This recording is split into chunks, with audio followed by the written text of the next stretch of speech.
Voici la gare Gand-Saint-Pierre. Le bâtiment a presque 100 ans et est aujourd'hui l'une des gares les plus importantes de Flandre.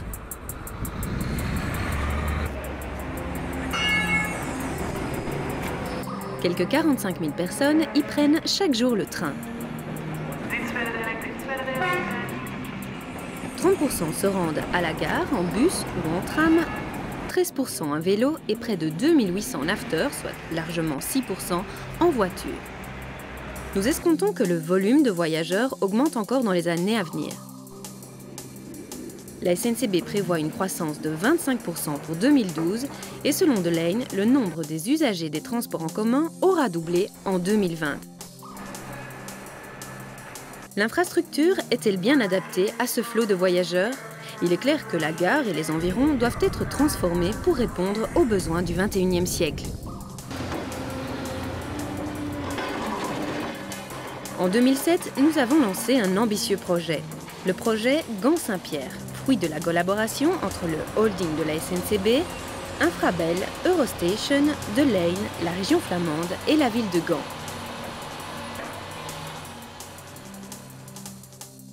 Le but est faire de Gand-Saint-Pierre une véritable porte d'accès à une ville moderne, bref, un carrefour de la mobilité pour trains, trams, bus, vélos, voitures, taxis et piétons.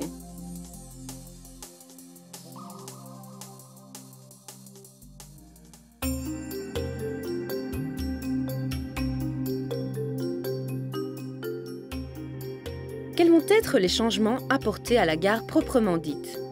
Beaucoup de choses vont changer, mais pas tout puisque le bâtiment principal a été classé monument historique.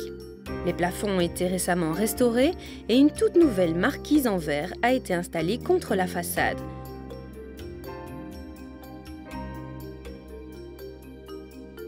Quant aux platanes disposés en cercle sur la place Reine-Marie-Henriette, ils sont également protégés et doivent donc rester intacts. Le reste du complexe de la gare sera par contre entièrement modernisé.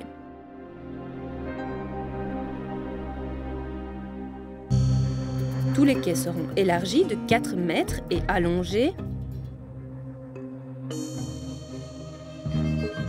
Les anciens quais secondaires seront supprimés. Les 12 voies et la plupart des aiguillages seront réaménagés afin d'assurer une circulation ferrée plus fluide. Les quais et les voies seront ensuite couverts d'une toiture à claire-voie. Le long des quais, des bandes translucides laisseront filtrer la lumière du jour jusque dans le nouveau hall en dessous.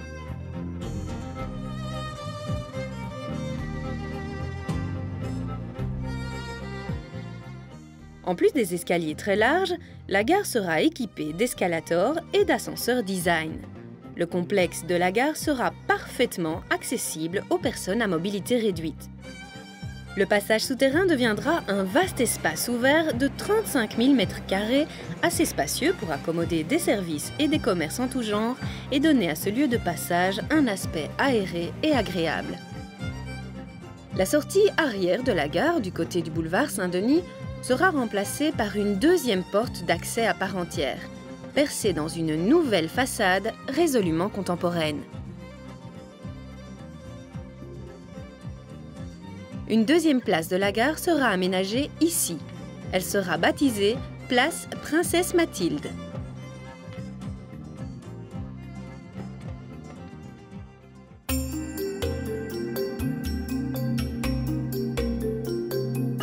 Jusqu'ici, la gare ferroviaire a toujours été séparée des arrêts de tram et de bus.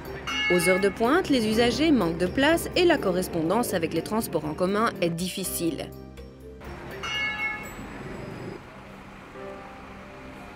Grâce au projet Gand-Saint-Pierre, les environs de la gare deviendront une plaque tournante des transports en commun.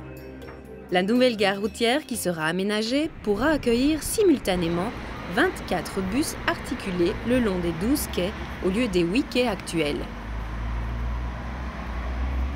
De grands moyens ont été déployés pour créer l'espace nécessaire à cette nouvelle gare routière. En démolissant l'ancien centre de tri postal.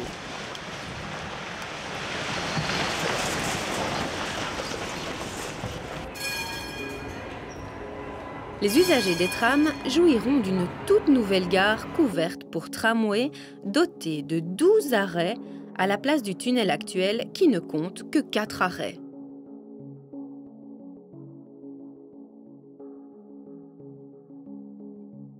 Les trams s'arrêteront sur 4 voies parallèles aménagées sous les voies ferrées.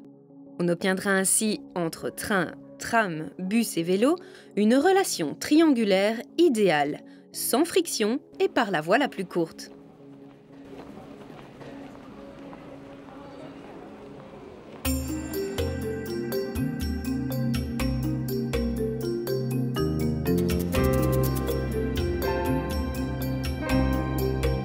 Aujourd'hui, le quartier de la gare est encombré de milliers de vélos garés ou déposés n'importe où et exposés aux intempéries. Dans un proche avenir, le projet Gand-Saint-Pierre aménagera 2 vastes abris souterrains pour 2 roues à un minimum de 10 000 places. Les larges rampes accessibles de 5 côtés permettront de laisser les bicyclettes à quelques pas seulement des quais de la gare.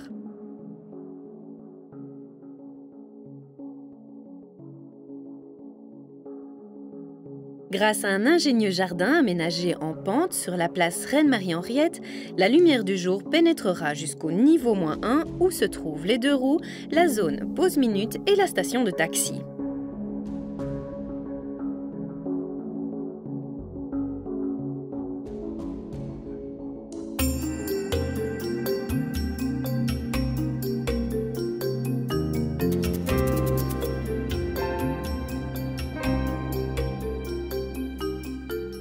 Chaque jour, plus de 2000 automobilistes tentent de trouver une place de stationnement dans les environs de la gare.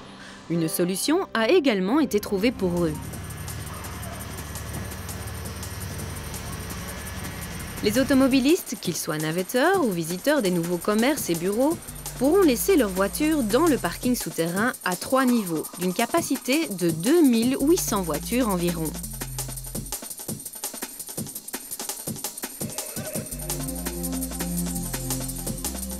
Les rues autour de la gare, menacées d'asphyxie, pourront enfin respirer.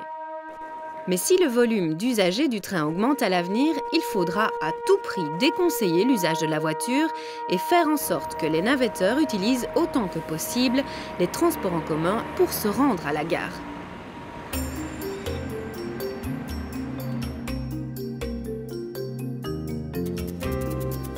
Aujourd'hui, la gare n'est accessible en voiture qu'en passant par des zones d'habitation. La situation est loin d'être idéale. Il importe donc, dans l'intérêt du quartier, que la gare soit accessible aux automobilistes. L'aménagement d'une bretelle de 500 mètres permettra de relier directement la gare et la R4, la rocade de Gand.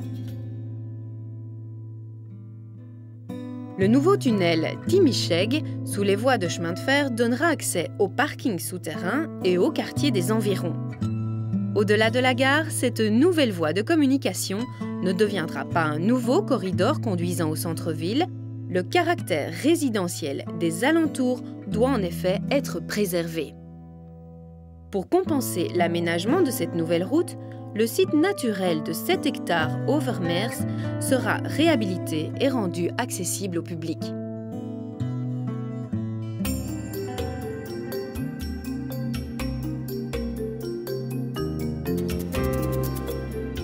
Les alentours de Gand-Saint-Pierre sont ce que l'on appelle un point de concentration urbaine.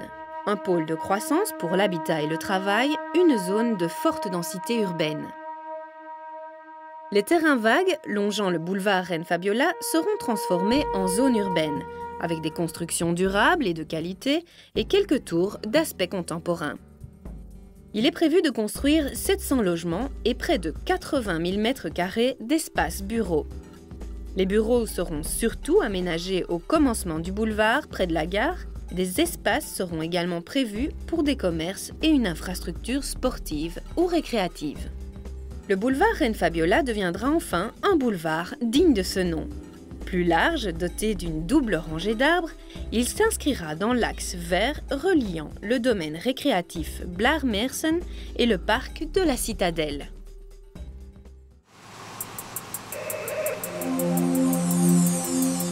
Dans la première phase, jusqu'en 2010, le boulevard Princesse Clémentine a été réaménagé.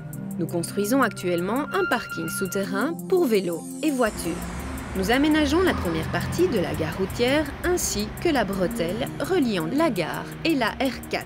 Nous creusons 2 nouveaux tunnels sous les voies ferrées. Dès que les voitures et les vélos pourront passer par le nouveau tunnel Timicheg, le tunnel Voskens sera fermé de manière à ce que l'on puisse entamer l'aménagement du complexe ferroviaire. Les derniers travaux à la gare routière auront également lieu durant cette phase, tout comme l'aménagement de la gare pour tramway, les travaux d'embellissement des rues et des places, et la construction de bureaux et de logements sur le boulevard Reine Fabiola et la place Princesse Mathilde. Les trains, bus, trams et taxis continueront de rouler normalement durant les travaux. Pour tout complément d'information ou toute question, vous pouvez vous adresser au point info Projet Gand Saint-Pierre.